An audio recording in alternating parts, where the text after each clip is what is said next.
Ito po mga kababayan, no, yung ating pag-uusapan ngayon ay patungkol po dito, no, sa mga kumakalat na balita ngayon mga kababayan na patungkol dito kay Marcia Jenny, hello po. Tungkol kay Basti at kay Sara po mga kababayan, Ma'am Ginger T at kay Sir Nelson Serrano, hello po. Basti at Sara Duterte tandem daw mga kababayan sa 2028 na according sa hinala ni Atty. Torion. Nako po, niluluto na daw. Alaka. Ag ng Wang TV. Ano 'yon? Ayan, ano na 'yon? Ag ng One TV. Ayan, may love shoutout Ma'am Ginger T and kay Berhincita Mediante and kay Familia Magrubang. Hello po. So ngayon mga kababayan, meron lang po akong babasahin, no?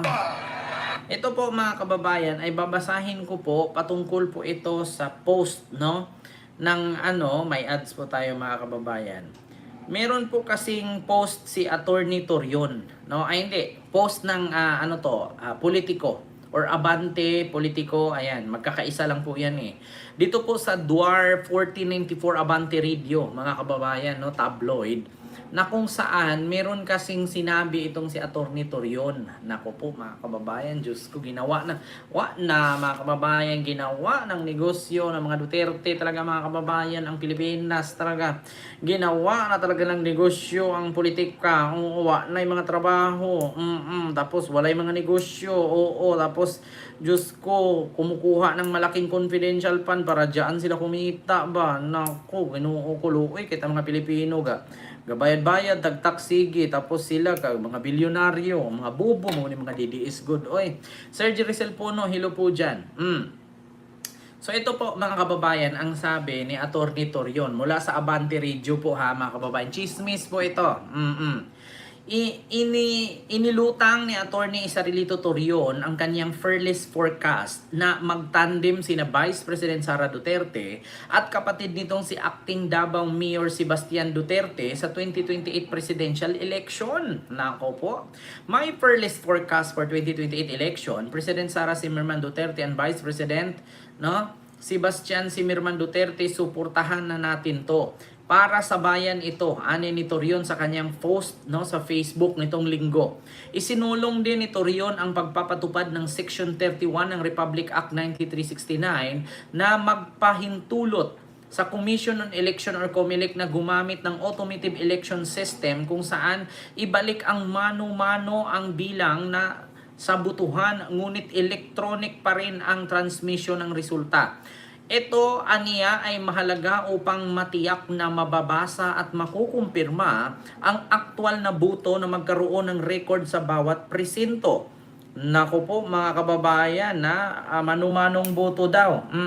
Isinulong din ni Torion ang pagpapa-impeach sa mga opisyal sa COMELEC na tututol sa naturang batas. Halaka mga kababayan, ako gumawa ng resolusyon si Atty. Torion na kailangan mga kababayan ibalik ang manumanong bilangan, no?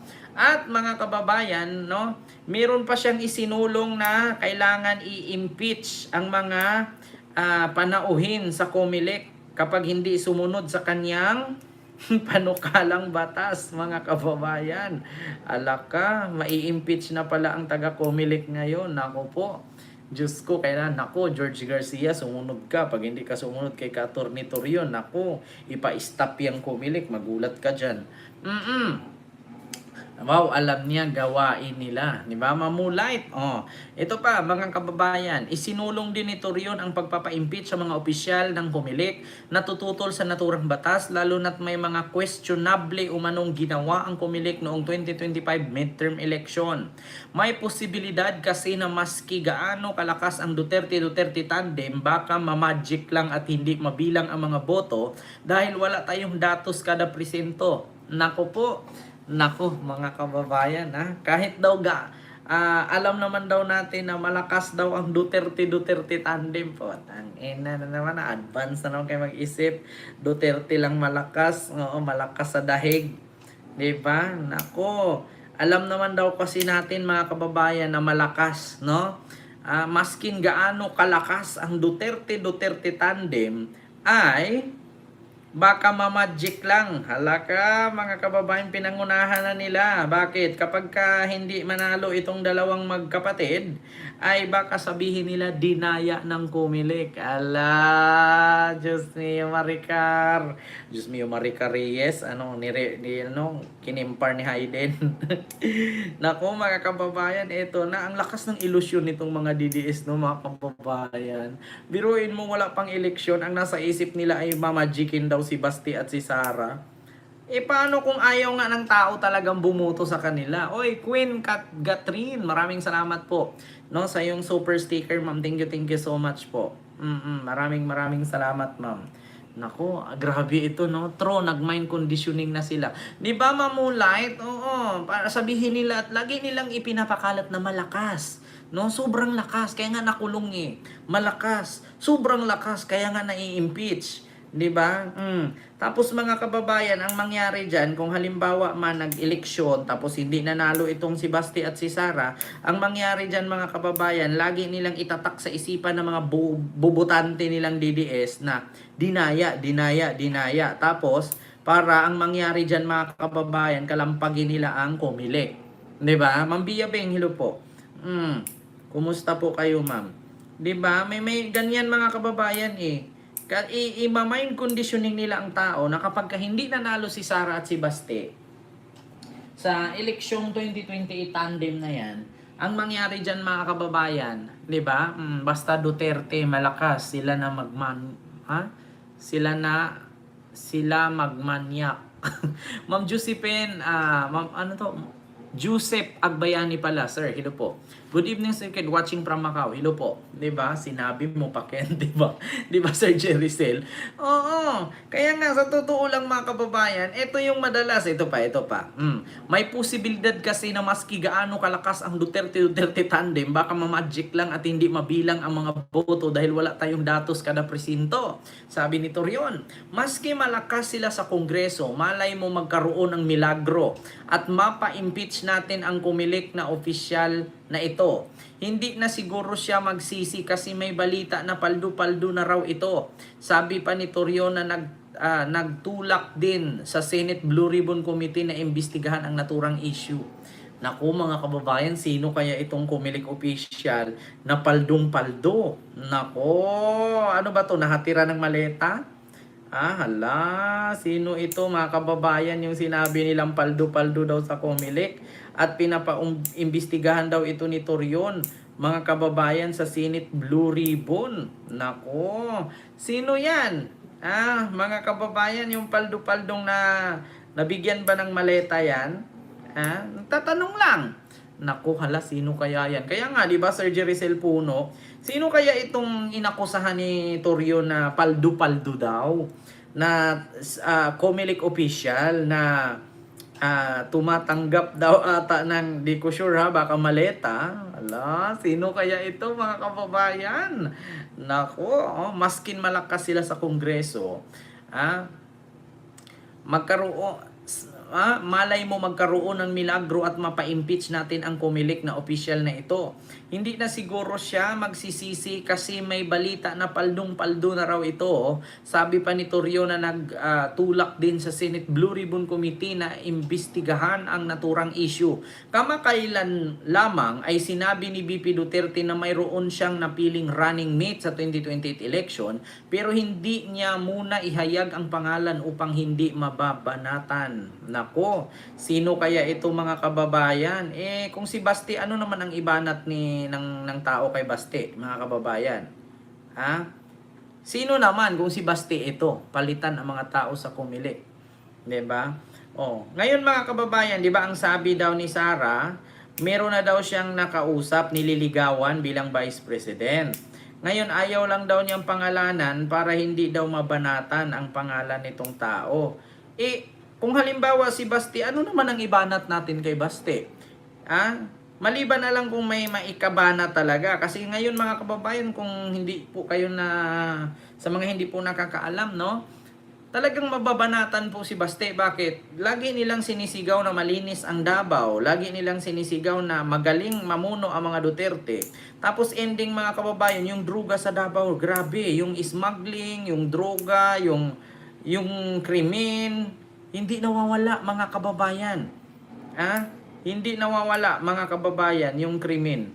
Diyos ko po mga kababayan. Yun ang sabi ni Torion. Ito po mga kababayan, binasa ko lang po sa Abante. Yan po ang sabi ni Attorney Torion.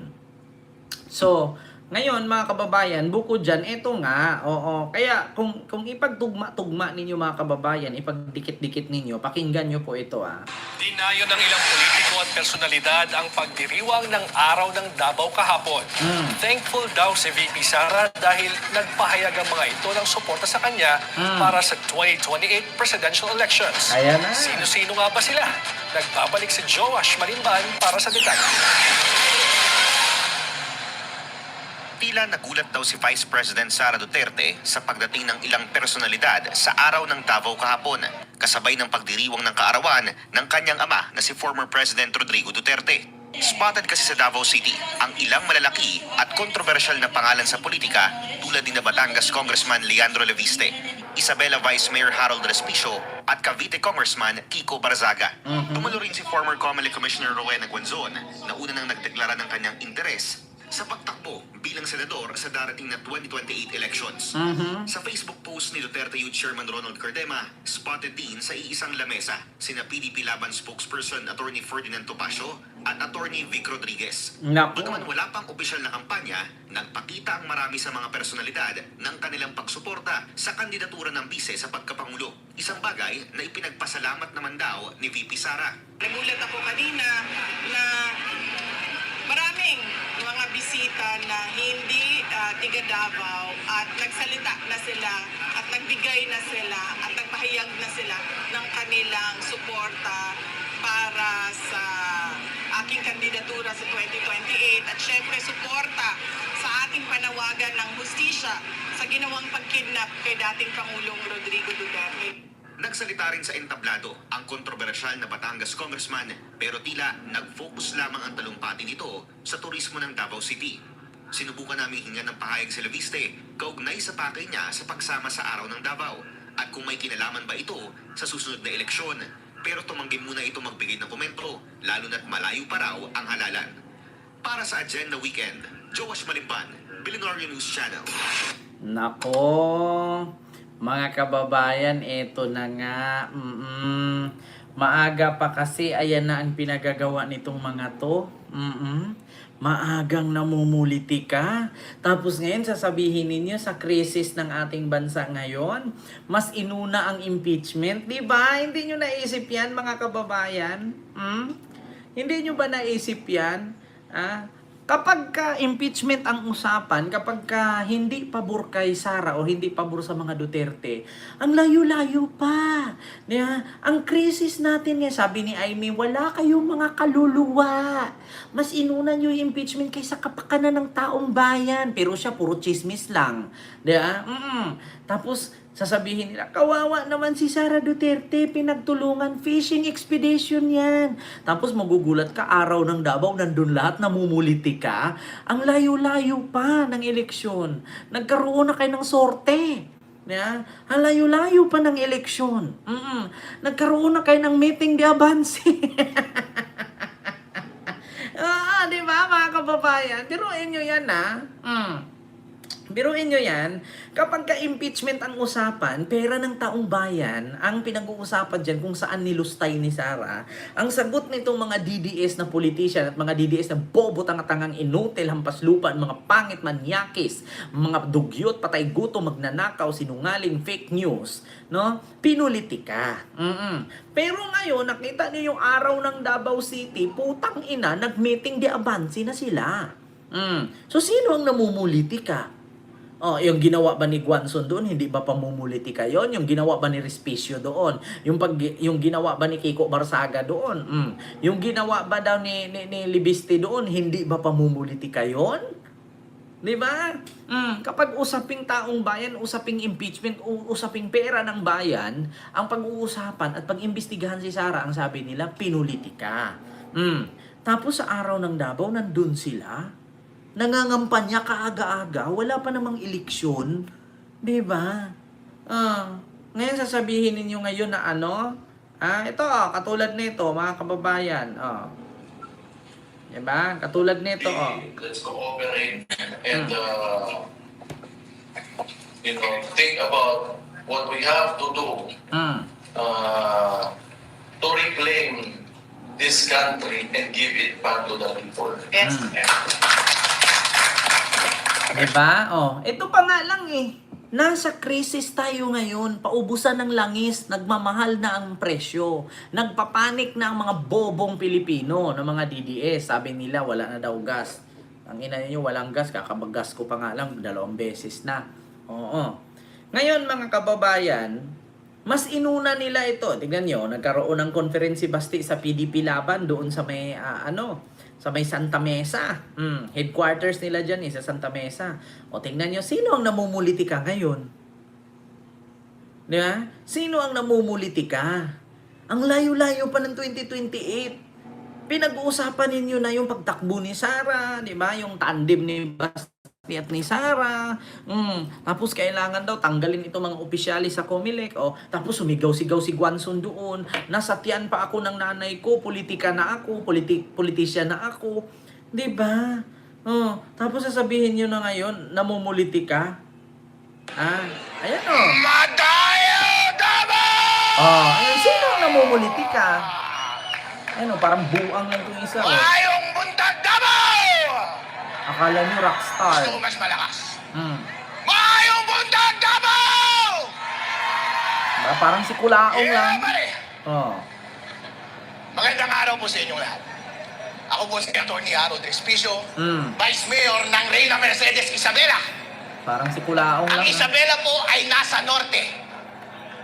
May tanong ko lang mga kababayan, paano po nangyari na ang Isabela ay nasa norte? Sige nga. Tanungin nga natin, mga kababayan, wait lang, ano ako napaisip ako.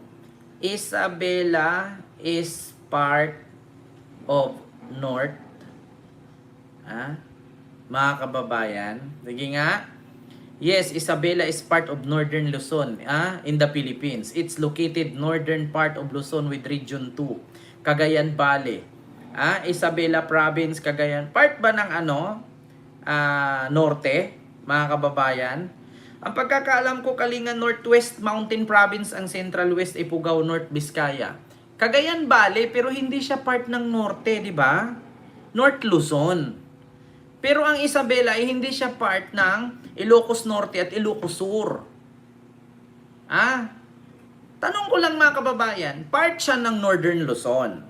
Pero hindi siya part ng Ilocos Norte at Ilocos Sur. So bakit sabi niya, ito mga kababayan. Magandang araw po sa inyong lahat. Ako po si Atty. Harold Respicio, Vice Mayor ng Reyna Mercedes Isabela. So part ba siya ng Ang Isabela po ay Ilocos nasa Norte norte. at Ilocos Sur? Isa po akong Ilocano. Nagtataka siguro kayo, bakit ako nandito? Nandito ako para sabihin sa inyo na ang mga Ilocano, ang mga taga-Isabela, mga taga-Luzon, ay solid Duterte! Norte, ang pagkakaalam ko mga kababayan, hindi part ng Ilocos Norte at Ilocos Sur ang Isabela. Pero part siya ng Northern Luzon. 'Di ba? Pero bakit pinagkalandakan ni Respicio na mga loyalista daw sila noon? Part daw sila ng Ilocos Norte, Ilocos Sur. Diba? Taga Ilocos Sur ako, Kent. Iba po ang Ilocos Norte at Ilocos Sur. Diba? Sinasabi ko po sa inyo, sinasabi ko kay VP Sara, Aga-aga mangangampanya, di ba? sa aming bayan at sa aming isla at sa aming probinsya, mahal po kayo ng mga Ilocano. Totoo po yan. Hindi po ako nang bubola. Dahil po, kahit sabihin nilang maraming nagmamahal kay BBM, hindi ibig sabihin na hindi namin mahal si Sara. Dahil sa totoo lang po, nung tumakbo si VP Sara at si BBM kami. Bakit po? Dahil ito na po ang pagkakataon na i-redeem ng mga Ilocano ang kanilang masamang nakaraan. Ano ba yung masamang nakaraan? Pero BBM, ano ang ginawa mo? Hmm? Sinayang mo! Bigyan mo, oh. Instead na i-redeem mo ang pangalan. Kita nyo, mga kababayan? Kapag ka-impeachment ni Sara ang pag-usapan, sabi nila, ang aga-aga daw, pamumulitika ang ginawa. Instead na sugpuin ang kahirapan, sugpuin ang krisis, sugpuin ang pagtaas ng presyo. Tapos ngayon, asaan itong mga to? Yeah? Asaan itong mga to? Akala ko ba para sa krisis, para sa tao, para sa bansa? Pero bakit ang aga-aga nyo nagkaroon ng meeting di abanse? Ha? Ito mga kababayan. Wait lang. Ng iyong pamilya, ang ating lahi, nag-double down ka pa sa pagnanakaw! Double down mo sa pagnanakaw. Di mo Instead ipihilok na ko nga. suportahan mo ang nagpanalo sa iyo bilang presidente, Si Sara daw nagpanalo. ipinahuli mo pa ang kanyang ama sa mga dayuhan. Kaya Wala kang utang na loob!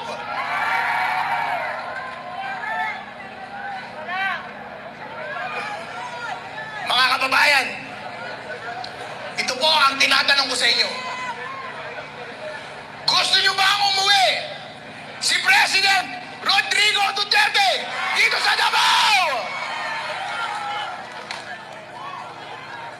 BBM, hindi ka nag-iisip. Mas inuna mo ang iyong pinsan na si Tambaluslos. Isa kang tanga.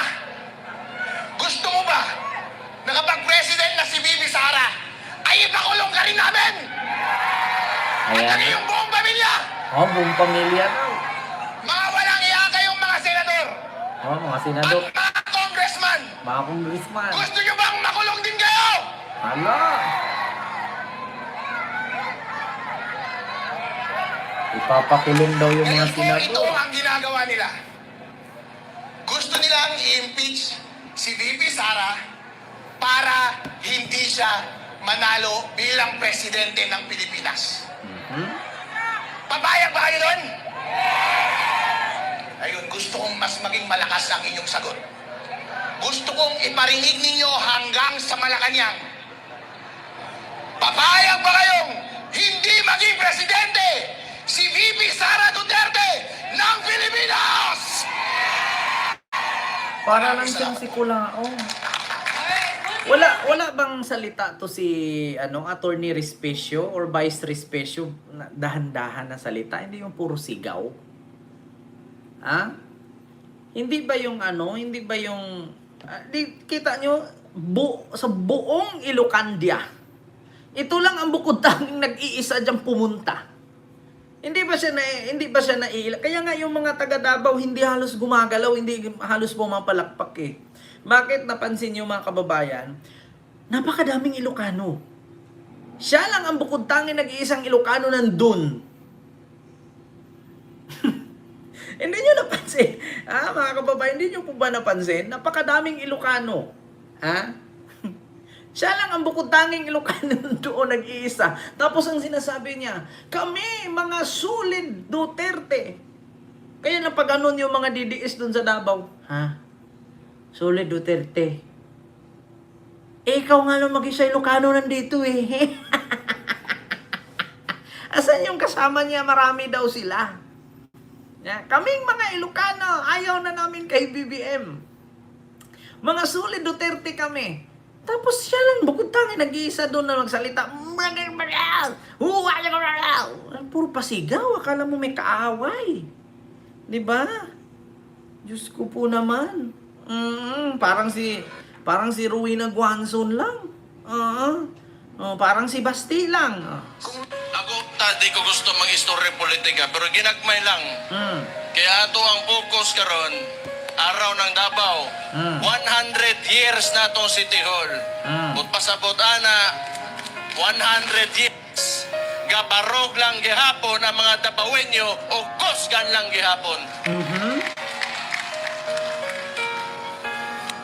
Nagantang giagian ang atong local hero nga si former President Roa Rodrigo Duterte ilang gihilaptan karon unsay nahitubo sa toa. Nagtuo silang buhinay ta. Nagtuo silang maluya ta. Habiba, may galap siya. Pero tanawa ang uwasa ta karon sa motang ni kusgan kay ilatang gisuwayan. Ang sabi ni Baste, no, ang akala daw nila hihina sila. Akala daw ng mga loyalista at kakamping hihina daw mga Duterte. Akala daw nila babagsak ang mga Duterte. Oo, mas lalo daw lumalakas dahil ginalaw daw sila. Nako, kita nyo yan mga kababayan. Ha? Alaka, Diyos ko mga kababayan. Kaya nga sabi ko sa inyo, may balak nga talaga.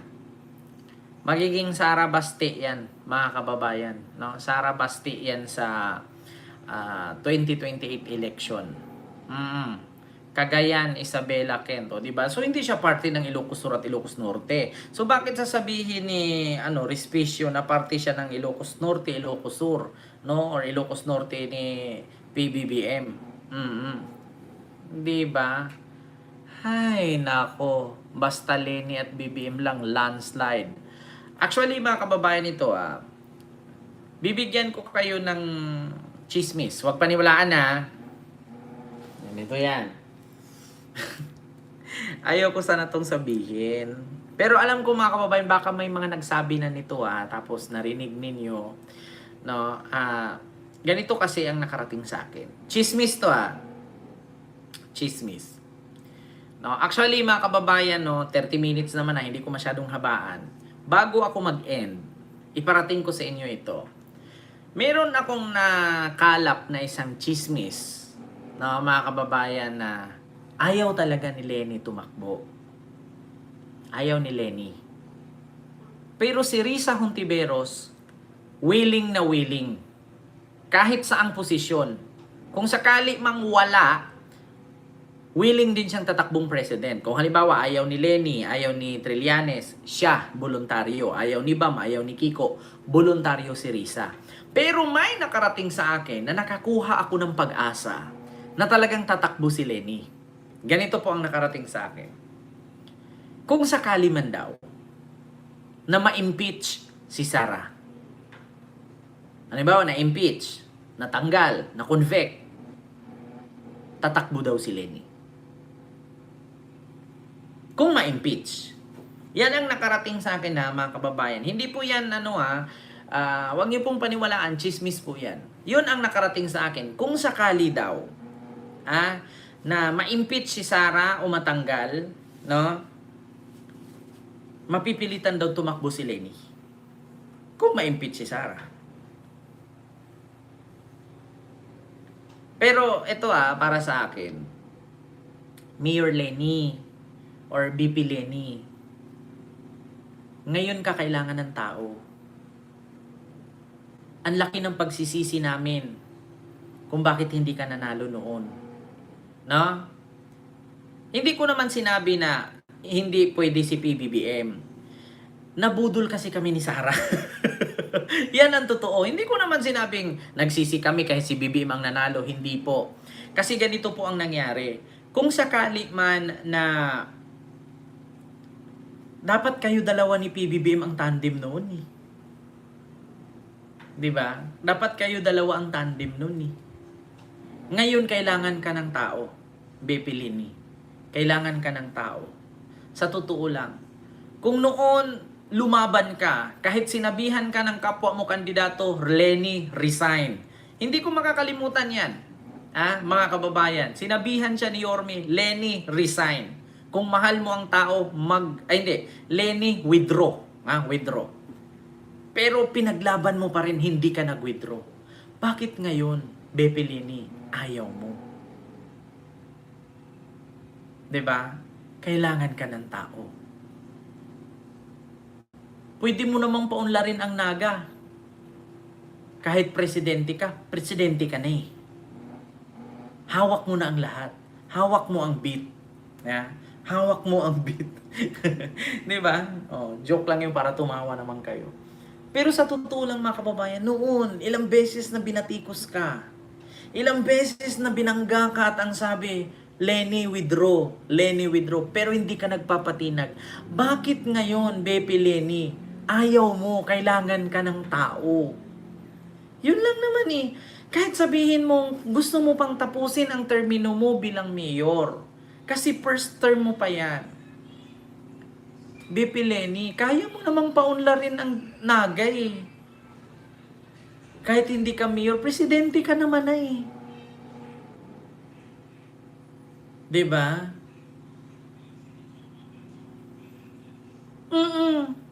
Kung noon, binatikos ka ng binatikos, lumalaban ka. Bakit ngayon, diba? Ikaw ang kailangan namin, bakit ayaw mo tumakbo? Yun lang.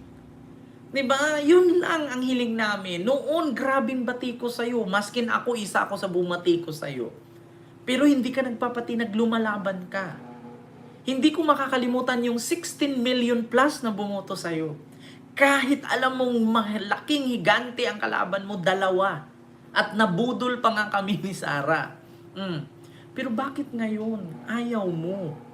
Kailangan ka ng tao. Diba? Ganun lang yun. Napaka-simple. Kung noon di ka nga nagpatinag, lumalaban ka eh. Tapos ngayon ayaw mo na kailangan ka namin. Diba? At kung saan bababa na si PBBM, ayaw mo na.